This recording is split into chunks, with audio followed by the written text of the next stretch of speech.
이 신명기 8장은 상당히 의미심장한 장입니다. 그것은 단 하나의 이유 때문입니다. 예수님은 그의 공생애를 시작하시면서 사단에게 받으신 질문에 대한 첫 대답을 바로 이 신명기 8장으로 하셨기 때문에 우리가 생각하는 것보다 훨씬 더 중요한 의미를 갖고 있지 않겠는가라고 여겨 마땅합니다. 거기에는 바로 이 대답을 하셨습니다. 3절 하반절 말씀인 사람이 떡으로만 사는 것이 아니요 여호와의 입에서 나오는 모든 말씀으로 사는 줄을 너로 알게 하려고 광야 생활을 걷게 했다고 합니다. 무엇 때문에 하나님이 우리에게 주시려는 복을 보류하고 계신답니까? 우리가 분명히 하나님의 자녀들입니다. 하나님께서 우리에게 복을 주시기를 우리가 간절히 바라는 것보다 더 간절한 마음을 갖고 계십니다. 그런데도 불구하고 젖과 꿀이 흐르는 땅에 미끄러지듯 집어넣어 복받게 하지 않고 왜 40년 동안이나 광야길을 걷게 하셨습니까? 무엇을 가르치시려고 그랬습니까? 그것은 사람이 떡으로만 살지 않고 하나님의 입에서 나오는 말씀으로 사는 줄을 알게 하려고 그러신 것입니다. 그러면 그것을 아는 것이 왜 중요합니까? 도대체 그것을 아는 것이 모르는 것과 뭐가 다르기 때문에 그토록 알게 하려고 애쓰시는 것일까요? 16절을 보십시오. 이렇게 말씀하십니다. 내 열조도 알지 못하던 만나를 광야에서 내게 먹이셨나니 이는 다 너를 낮추시며 너를 시험하사 마침내 내게 복을 주려고 광야길을 걷게 하셨다. 우리는 광야를 초반부에 살펴본 바와 같이 구원의 즉각성의 차원에서 보면 광야는 있어서는 안 됩니다. 그러나 과정성을 공부하면서 우리가 분명히 현실적 차원에서 이 과정을 통과해야만 하는 신자들이기 때문에 하나님께서 이 과정에서 무엇을 이루고 싶어 하시는지 알아두어야 합니다. 우리를 낮추시기 위해서이고 우리를 시험하기 위해서 한다는 사실입니다. 그러나 여기서의 시험한다는 말을 오해하면 안 됩니다. 여기서 시험한다는 말은 테스트라는 의미로 쓰이지 않습니다. 테스트라는 것은 합격이고 불합격이 있는 시험을 한다는 뜻입니다. 그러나 여기서 시험한다는 것은 리트머스 지로 시험한다는 것과 같은 것입니다. 무엇을 알아내기 위한 것입니까? 산인지 알칼리인지 알아내려는 것입니다. 광야 생활을 통해서 하나님께서 이 백성이 내 말을 듣나 안 듣나를 알아보려고 광야 생활을 하게 하시거나 내 말을 좇나 안 좇나를 보려고 율법을 주는 것이 아닙니다. 이 강의는 어쩌면 지금까지 해온 어떤 공부보다 어려울 수 있습니다. 가면 갈수록 어려우니 문제는 문제입니다만 제가 늘 말씀드린 것 같이 이쪽에 들어와서 어렵지 않은 것이 없습니다. 왜냐하면 사람이 부활한다는 것은 IQ로 추적할 수 있는 문제가 아닙니다. 믿는 마음으로 들을 수밖에 없습니다.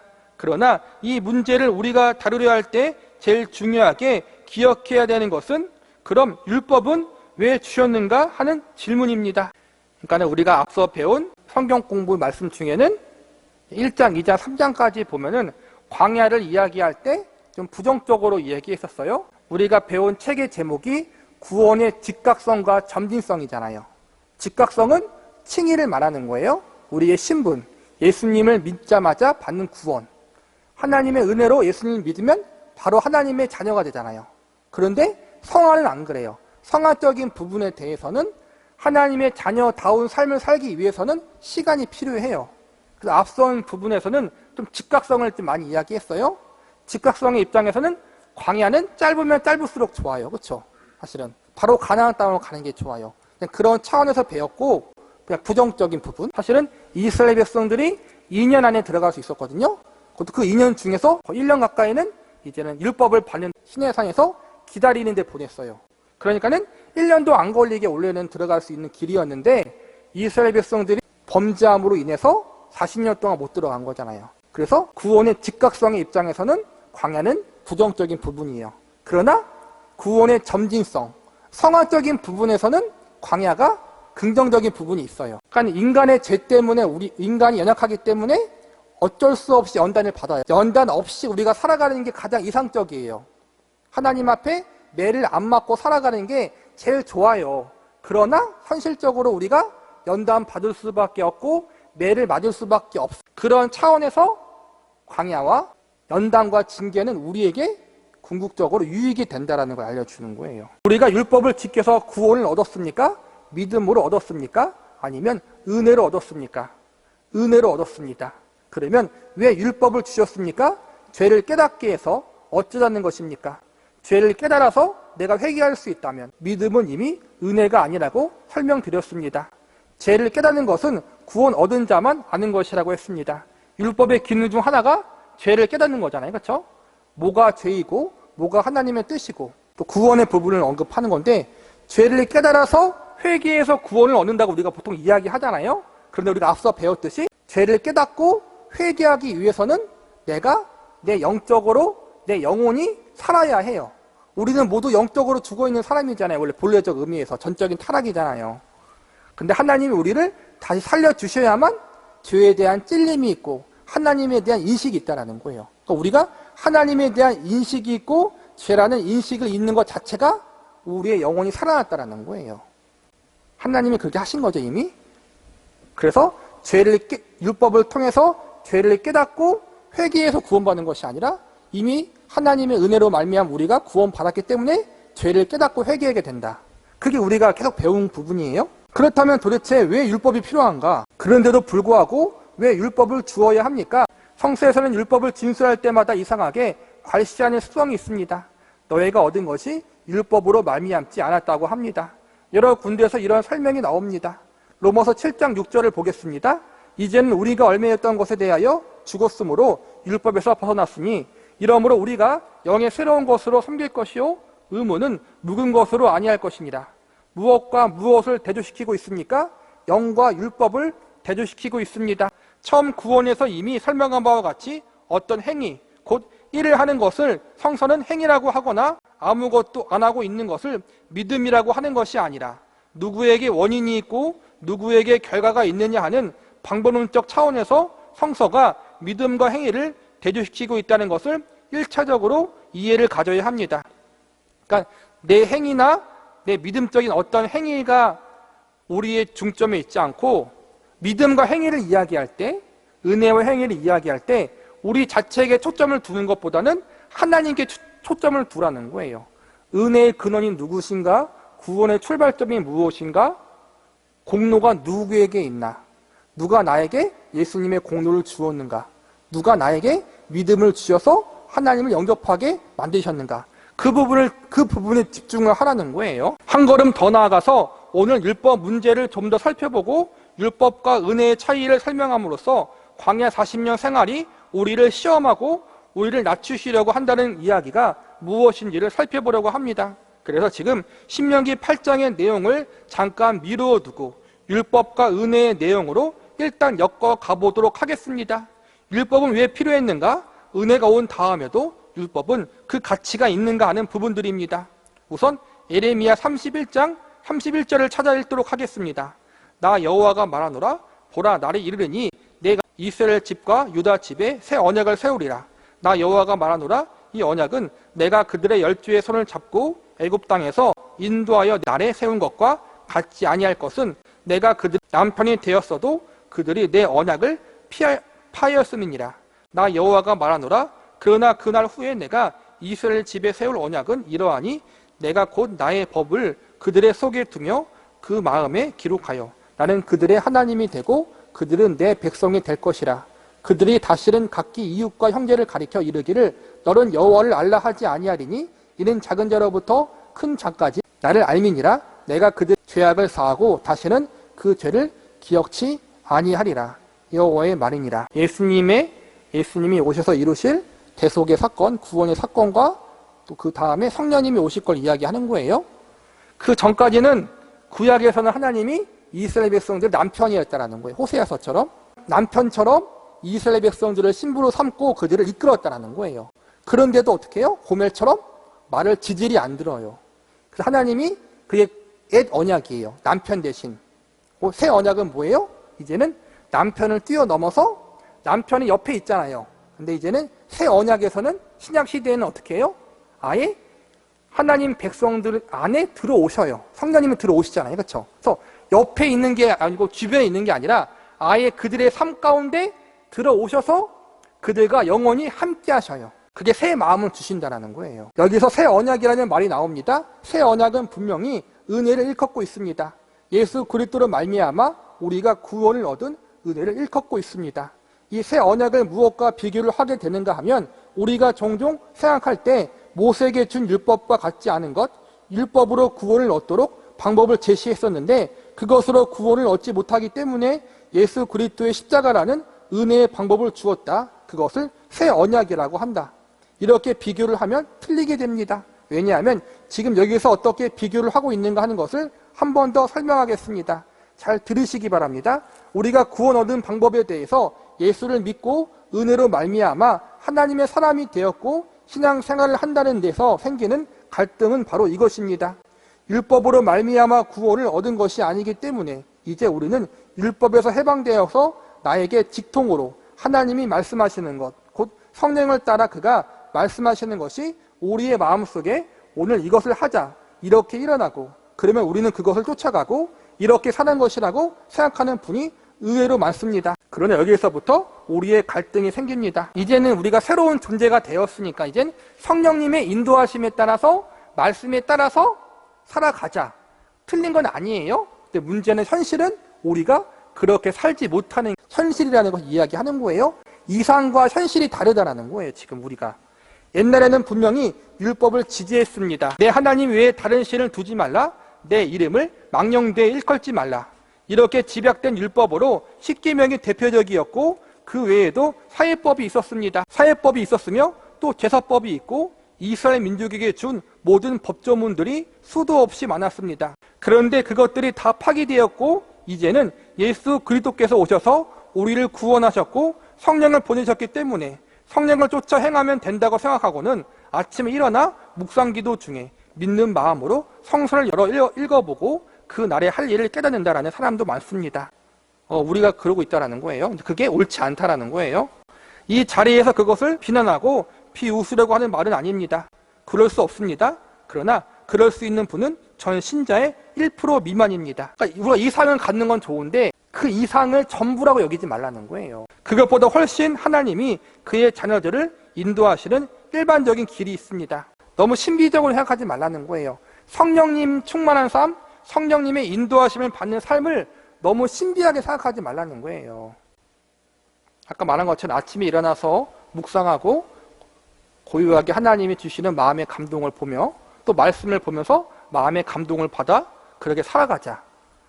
참 이상적인 말이지만 그렇게 사는 게 성령님을 쫓아 사는 건 아니라는 거예요. 또 그렇게 살기도 쉽지 않고 하나님은 그렇게 신비적인 방법이 아니라 일반적으로 우리를 인도하신다는 거예요. 하나님의 인도하심은 보편적인 방법이에요. 결론적으로 말씀이죠. 그렇죠? 말씀을 통해서. 율법이 있고 하나님 말씀이 구약의 모든 말씀이 율법이잖아요. 근데 자꾸 우리는 신약 성경에서 구원에 대해서 이야기할 때 율법을 좀 부정적으로 이야기한 거지 율법 자체가 부정적인 건 아니거든요. 그걸 지금 이야기하는 거예요. 그것보다 훨씬 하나님이 그의 자녀들을 인도하는 일반적인 길이 있습니다. 우리가 그것을 집어 던지고 있다는 사실을 알아야 합니다. 이것이 율법의 길입니다. 율법이 오해되고 있기 때문에 지금 우리가 율법을 필요 이상으로 괄시하고 있다는 사실을 알아야 합니다. 하나님이 하신 방법 중에서 어떤 방법이 쓸모가 없어져서 다시 하는 일이란 있을 수 없습니다. 그러면 그분은 영원하시다라는 이름을 포기해야 할 것입니다. 전능하시다라는 이름도 포기해야 합니다. 하나님은 언제나 자신을 이렇게 설명하십니다. 어제도 있었고 오늘도 있고 내일도 있고 영원토록 계시다고. 그래서 그가 하신 일 중에 소용없는 일이라든가 그것은 그만두고 이젠 다른 방법을 쓴다는 말은 없습니다.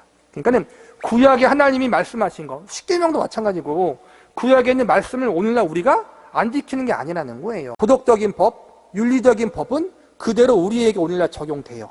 그러니까 한마디로 우리가 지키지 않아야 할 부분들은 제사법, 의식법, 형식법은 그대로 안 지키지만 대신 그 속에 담겨있는 의미는 우리가 배워야 하고 그 다음에 도덕적인 부분, 윤리적인 부분에 대해서는 우리가 그대로 적용한다는 거예요. 특별히 하나님 백성이 어떻게 하나님을 바르게 섬겨야 하는가에 대한 대전제는 여전히 변하지 않았다는 거예요. 그래서 율법의 기능이 세 가지예요. 첫째는 무엇이 하나님의 뜻이고 무엇이 하나님의 뜻이 아닌지, 무엇이 의고 무엇이 죄인지를 우리에게 알려주는 역할을 해요. 두 번째는 뭐냐면은 하나님이 율법을 통해서 우리에게 뭐가 죄고 뭐가 죄가 아닌지 알려주는데 우리는 뭐예요?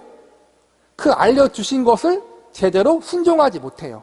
하나님이 하라고 하는 의로운 일은 하지 않고 하나님이 하지 말라는 죄만 짓고 있는 게 우리의 모습이라는 것을 발견해요. 그래서 신약에 나오잖아요. 율법은 몽학 선생이다. 과거에 그렇게 나왔잖아요. 지금 뭐라 나오는지 제가 기억이 안 나네. 선생? 아무튼 선생으로 나오잖아요. 어떤 선생이에요? 하나님께로 예수님께로 인도하는 선생이다. 즉 율법의 두 번째 기능은 내가 죄를 깨닫고 내가 나를 구원할 수 없구나 사실을 알게 하심으로 하나님께 나아갈 수 있도록 이끄는 역할을 율법이 하는 거예요. 두 번째 역할이에요. 나의 연약성과 한계성과 죄악성을 깨닫고 예수님께 나아가도록 이끄는 게 율법의 두 번째 역할. 세 번째는 뭐냐면은 이제는 구원받은 하나님의 백성이 지켜야 할 규례가 되는 거예요. 그러니까 구원에 관해서는 율법이 상관이 없지만 구원받은 하나님의 백성이 아까 말한 것처럼 율법의 윤리적인 부분, 도덕적인 부분, 또 의식과 제사법과 형식법에 담긴 의미에 대해서 공부하면서 우리가 적용하며 살아가는 거란 말이에요. 하나님의 백성이 구원받은 자로서 지켜야 할 규례, 그게 율법의 세 번째 기능이고 그걸 지금 이야기하는 거예요. 지금 에레미야 31장 31절 이하에 하시는 말씀에서 비교가 어떻게 되고 있는가 하면 새 언약으로 줄 것, 즉 예수 그리스도의 십자가, 복음의 은혜, 지금 우리가 알고 있는 기독교의 가장 골수를 이루고 있는 이 복음은 율법과 어느 부분에서 다른가 하면 율법을 치워버리고 대신 나온 것으로 다르지 않고 다음과 같은 이유에서 다르다는 것입니다. 곧 그 다름의 비교는 옛 언약에 있기 때문에 지금 새 언약이라는 이름이 붙었습니다. 이것이 새 언약이라면 그 전에 있었던 언약이 있을 것입니다. 그것을 옛 언약이라고 하고 지금 내가 세울 새 언약과 어떻게 다른가 하면 그때 옛 언약은 내가 너희를 종되었던 애굽 땅에서 인도하여 낸 날에 세운 언약이라고 합니다. 곧 율법, 곧 십계명이나 모든 율법은 애굽에서 나온 다음에 시내 산에서 가서야 받은 것입니다. 새 언약은 하나님이 하시려고 하는 것에 본질적인 내용이 바뀌어 새 언약이 아니라 하나님이 옛날보다 더 큰 열심과 심을 집어넣었기 때문에 새 언약이라고 비교해서 말씀할 뿐입니다. 다시 정리하면 옛 언약인 율법과 새 언약인 예수님의 은혜가 다른 게 아니라는 거예요. 구원에 관해선 달라요. 그리고 신약에서 율법을 언급할 땐 대부분 구원과 관련해서는 율법이 쓸모가 없다고 이야기하는 거예요. 그러니까 오해하지 말라는 거예요. 구원에 관해서는 옛 언약인 율법이 더 이상 예수님 안에서 힘을 쓸 수 없다. 구원은 오직 예수님의 은혜로 얻게 되는 것이다. 그러나 율법은 하나님의 백성이 또 언약이잖아요. 그것도 율법이 주어진 때가 언제냐면은 이스라엘 백성들이 애굽에서 나와서 시내산에서 받은 거잖아요. 그래서 이제 어떻게 적용하냐면은 구원받은 자들이 지켜야 할 것이라고 이제는 하는 거예요. 옛날에는 내가 너희를 인도하기 위하여 10이라는 심을 썼는데 이제는 1000이라는 심을 쓴다는 것입니다. 어떻게 다른가 하면 그때 내가 너희를 인도할 때 애굽 땅에서 너희를 인도하여 낸 것과 이제 내가 너희에게 세울 언약과를 비교하여 본다면 옛날에 내가 너희를 인도하고 너희를 내 백성 삼던 것과 지금 이것이 어떻게 다른지를 알게 될 것이다. 그때는 내가 너희를 손을 잡고 인도하였고 너희의 남편이 되었었느니라 입니다. 예레미야 31장 32절을 보십시오. 나 여호와가 말하노라 이 언약은 이 언약은 즉 새 언약입니다. 내가 그들의 열조의 손을 잡고 애굽 땅에서 인도하여 내던 날에 세운 것과 다를 것입니다. 그것은 내가 그들의 남편이 되었어도 그들이 내 언약을 파기했기 때문에 그 방법으로는 안 되겠다라는 뜻입니다. 옛날에 하나님께서 우리를 인도하고 구원하기 위하여 쓰신 방법은 우리에게 남편이 되실 만큼 가깝게 하셨고 우리의 손을 잡아 끌어내는 방법으로 했는데도 안 되었다는 것입니다. 그래서 내가 세울 새 언약을 어떻게 할 것인가 하면 예레미야 31장 33절의 말씀에 이렇게 진술합니다. 나 여호와가 말하노라 그러나 그날 후에 내가 이스라엘 집에 세울 언약은 곧 내가 나의 법을 그들의 속에 두며 그 마음에 기록하여 나는 그들의 하나님이 되고 그들은 내 백성이 될 것이라. 예전의 방법은 옛 언약은 손을 잡고 남편이 되는 방법인데 그것으로 안 되어서 이번엔 마음속에다 내 법을 주고 내 말을 기록하는 방법을 쓰겠다는 것입니다. 방법이 변하는 것이지 언약의 내용은 변치 않습니다. 율법은 구원에 관해서는 쓸모가 없지만 하나님의 인도하심의 방법, 지금은 이제는 성령님이 우리 안에 두심으로 하나님 우리를 인도하셨잖아요. 율법으로 인도하는 건 아니에요. 성령님이 우리 가운데 은혜로 인도하셔요. 그러나 인도함을 받으면서 아까 말한 것처럼 무엇이 하나님의 뜻이고 무엇이 하나님이 보시기에 합당한 것이고 무엇이 죄이고를 율법을 통해서 그 내용은 우리가 알아야 된다는 거예요. 언약 자체는 바뀌는 것이 아니라 인도 방법이 바뀌었다는 거예요. 내용은 바뀌지 않았다는 거예요. 아까 말한 것처럼 다시 정리하자면은 율법은 구원에 관해서는 전혀 우리에게 쓸모가 없어요. 그러나 구원받은 하나님의 백성이 하나님의 뜻을 알고 하나님의 방법을 알고 무엇이 죄이고 뭐가 하나님의 의고 그런 부분들을 분별하고 알아가는데 반드시 필요하기 때문에 저와 여러분이 율법의 그 의미와 내용에 대해서는 우리가 지켜야 할 부분이라는 거예요.